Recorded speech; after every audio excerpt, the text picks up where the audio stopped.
میں نے ہمیشہ سے سنا تھا کہ جنگل کی رات الگ ہوتی ہے، لیکن جب میں نے فارسٹ گارڈ کی نوکری شروع کی تو مجھے اندازہ ہوا کہ الگ ہونا کیا ہوتا ہے۔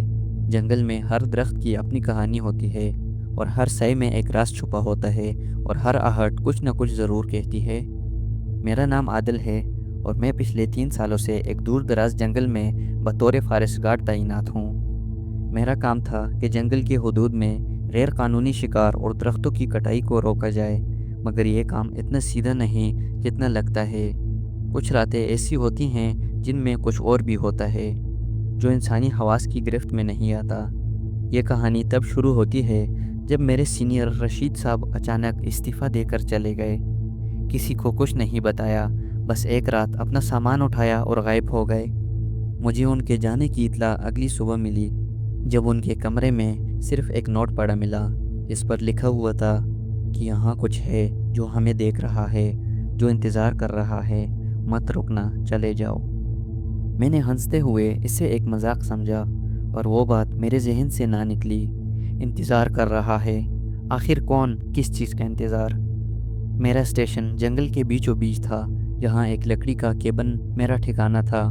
ایک رات جب میں معمول کے گشت پر نکلا تو جنگل میں ایک عجیب خاموشی تھی۔ عام طور پر جھینگروں کی آواز، پرندوں کے پروں کی سرسراہٹ، کہیں دور کسی جانور کی آواز سنائی دیتی تھی، مگر اس رات مکمل سکوت تھا، جسے پورا جنگل دم سادے کسی چیز کا انتظار کر رہا ہو۔ پھر میں نے وہ چیز دیکھی۔ تقریباً 50 فٹ دور ایک درخت کے پیچھے کوئی کھڑا تھا۔ سائے میں ہونے کے باوجود مجھے ایک لمحے کے لیے لگا جیسے وہ مجھے دیکھ رہا ہو۔ میں نے ٹارچ کی روشنی اس پر ڈالی، مگر وہاں کچھ نہیں تھا۔ میرے رونگٹے کھڑے ہو گئے۔ میں نے خود سے سوال کیا کہ کیا یہ میرا وہم تھا؟ اسی لمحے میرے واکی ٹاکی سے ایک بے حد مدھم سرگوشی گونجی، یہاں سے چلے جاؤ۔ یہ سن کر میری ریڑھ کی ہڈی میں سنسناہٹ دوڑ گئی۔ میں نے جلدی سے واکی ٹوکی اٹھایا اور دوسرے گارڈ کریم کو بلایا، مگر کوئی جواب نہ آیا۔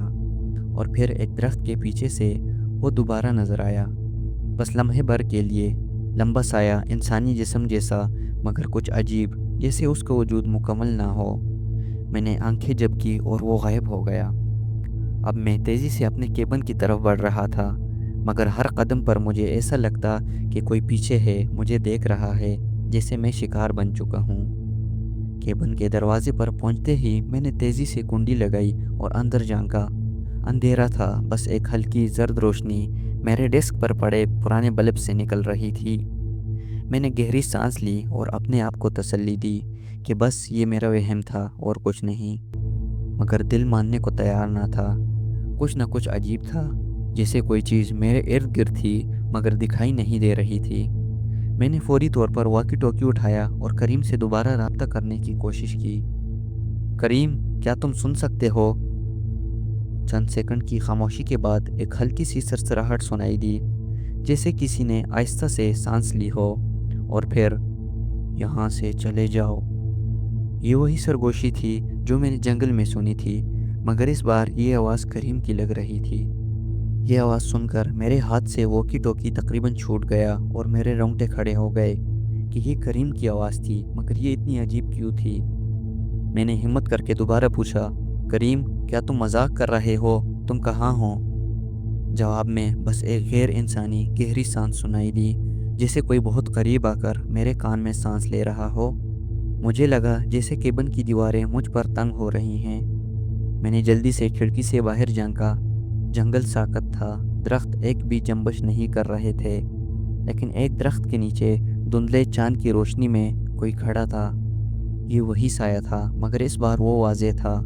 وہ بہت لمبا تھا، عام آدمی سے بھی لمبا، اور اس کا چہرہ نظر نہیں آ رہا تھا، مگر اس کے کھڑے ہونے کا اندازہ کچھ ایسا تھا جیسے وہ مجھے دیکھ رہا ہو، جیسے وہ جانتا ہو کہ میں اس کی موجودگی محسوس کر چکا ہوں۔ پھر وہ حرکت کرنے لگا۔ نہیں، وہ چل نہیں رہا تھا، جیسے دھند میں تحلیل ہو رہا ہو۔ ایک لمحے کے لیے صاف دکھائی دیتا، پھر مدھم ہو جاتا۔ میں سوچنے لگا کہ یہ انسان نہیں ہو سکتا، اور پھر میرے کانوں میں دوبارہ وہی سرگوشی گونجی، یہاں سے چلے جاؤ عادل۔ میں نے لرزتے ہاتھوں سے دراز کھولا اور اپنی بندوق نکالی۔ یہ جو بھی تھا، اب یہ کھیل ختم ہونے والا تھا۔ میرے ہاتھ بندوق کی نال پر سختی سے جمے ہوئے تھے مگر انگلی ٹریگر پر نہیں گئی۔ میں نے بندوق کو بس اپنی تسلی کے لیے اٹھایا تھا، کیونکہ دل کے کسی کونے میں مجھے معلوم تھا کہ یہ کسی عام چیز کا معاملہ نہیں ہے۔ کھڑکی سے باہر وہ سایہ اب نظر نہیں آ رہا تھا، مگر مجھے ایسا محسوس ہو رہا تھا جیسے وہ کہیں نہ کہیں اندھیرے میں چھپا مجھے دیکھ رہا ہو۔ میں نے ہلکی سی سانس لی اور اپنی سوچوں کو مجتمع کیا کہ اگر یہ حقیقت میں کوئی درندہ ہوتا تو اب تک حملہ کر چکا ہوتا، مگر یہ بس مجھے ڈرا رہا ہے، اور آخر کیوں ڈرا رہا ہے؟ اسی لمحے دروازے پر ایک ہلکی سی دستک ہوئی۔ میرا دل ایک لمحے کے لیے رک سا گیا کہ یہ کون ہو سکتا ہے جنگل کے بیچوں بیچ اور رات کے اس پہر۔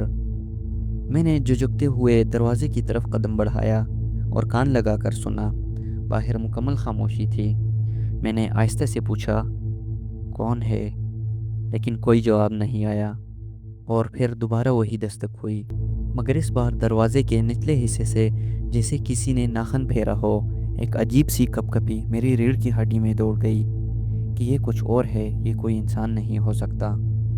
میری پیشانی پر پسینہ آ چکا تھا۔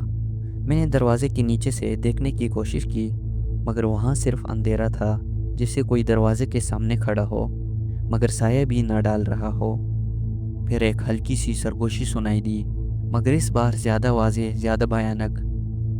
دروازہ کھولو عادل۔ یہ سن کر میرا دماغ سن ہو گیا۔ یہ آواز، یہ میری ہی اپنی آواز تھی۔ یہ سن کر میں پیچھے ہٹ گیا، ہاتھ میں پکڑی بندوق لرزنے لگی۔ میں سوچنے لگا کہ یہ کوئی میرا مذاق اڑا رہا ہے یا کچھ اور ہے۔ مجھے اچانک ایک خیال آیا کہ کریم کی چوکی میرے کیبن سے کچھ ہی فاصلے پر تھی۔ اگر میں وہاں پہنچ جاؤں تو کم از کم اکیلا نہ رہوں گا۔ میں نے جلدی سے بندوق کو کندھے پر ڈالا، ٹارچ اٹھائی اور دروازہ کھولنے کے لیے ہاتھ بڑھایا، مگر جب میں نے دروازہ کھولا تو باہر کوئی نہیں تھا۔ بس ہوا چل رہی تھی اور درختوں کی پتیاں سرسرا رہی تھی۔ مگر جیسے ہی میں نے پہلا قدم باہر رکھا تو مجھے اپنے پیچھے بالکل قریب کسی کی سرگوشی سنائی دی، تم جا نہیں سکتے۔ یہ سن کر میرے پورے جسم میں سنسناہٹ دوڑ گئی۔ میں نے مڑ کر دیکھا، مگر وہاں کچھ نہیں تھا، بس خالی ہوا تھی۔ میں نے خوف کو جھٹکا اور تیزی سے جنگل میں کریم کی چوکی کی طرف دوڑ پڑا، مگر جیسے جیسے آگے بڑھ رہا تھا تو مجھے ایسا لگنے لگا جیسے میں ایک دائرے میں گھوم رہا ہوں، جیسے جنگل مجھے باہر نکلنے نہیں دے رہا۔ اور تب میں نے درختوں کے درمیان کریم کو کھڑا دیکھا۔ وہ بے حرکت، خاموش، بالکل ساکت کھڑا تھا۔ اس کا چہرہ چاند کی ہلکی روشنی میں نظر آ رہا تھا، مگر اس کی آنکھیں غیر انسانی تھی، سیاہ، بالکل خالی، جیسے کسی گڑھے میں جھانک رہے ہو۔ اور پھر وہ بولا، عادل تم رک کیوں گئے؟ آگے آؤ۔ مگر اس کی آواز میں کوئی زندگی نہیں تھی، جیسے کوئی مشین بول رہی ہو۔ میری سانسیں رکنے لگی کہ یہ کریم نہیں تھا، یہ کچھ اور تھا۔ میری سانس بے ترتیب ہونے لگی۔ کریم میرے سامنے کھڑا تھا، مگر میں جانتا تھا کہ یہ کریم نہیں ہے۔ اس کی آنکھیں خالی تھی، بالکل سیاہ، جیسے روشنی اندر جذب ہو جاتی ہو۔ اس کے ہونٹوں پر ایک عجیب مسکراہٹ تھی، ایسی مسکراہٹ جو انسانی نہیں لگتی تھی۔ اور وہ پھر سے بولا، عادل آگے آؤ۔ مگر اس کی آواز میں کوئی جذبات نہیں تھے، بس ایک مردہ سی گونج تھی۔ میرا دماغ چیخ رہا تھا کہ یہ کچھ اور ہے، یہ انسان نہیں ہے۔ میں نے قدم پیچھے کیے، مگر کریم نے اپنی گردن کو ایک جھٹکے سے ٹیڑھا کیا اور بولا، درخت تمہیں جانے نہیں دیں گے، وہ تمہیں چاہتے ہیں عادل۔ درخت؟ میرے دماغ میں دھماکہ سا ہوا۔ میں نے آس پاس کے درختوں کو غور سے دیکھا۔ وہ پہلے کی طرح خاموش اور ساکت تھے، مگر مجھے ایسا لگا جسے وہ حرکت کر رہے ہوں، آہستہ آہستہ، غیر محسوس طریقے سے، جیسے وہ قریب آ رہے ہوں میرے۔ پھر کریم نے وہ حرکت کی جو میں کبھی نہیں بھول سکتا۔ اس نے اپنی گردن کو مزید جھکایا، اتنا جھکایا کہ وہ تقریباً کندھے سے جا لگی۔ ہڈیوں کے چٹکنے کی آواز آئی، مگر وہ کھڑا رہا جیسے اسے کوئی درد محسوس ہی نہ ہو رہا ہو۔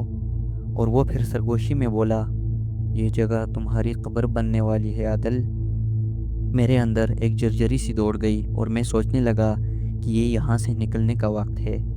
میں نے بندوق سیدھی کی اور کریم پر نشانہ لیا، مگر میرے ہاتھ کانپ رہے تھے۔ میں جانتا تھا کہ یہ کوئی انسان نہیں ہے، مگر پھر بھی کیا میں واقعی فائر کر سکتا تھا؟ پھر کریم نے ایک قدم آگے بڑھایا۔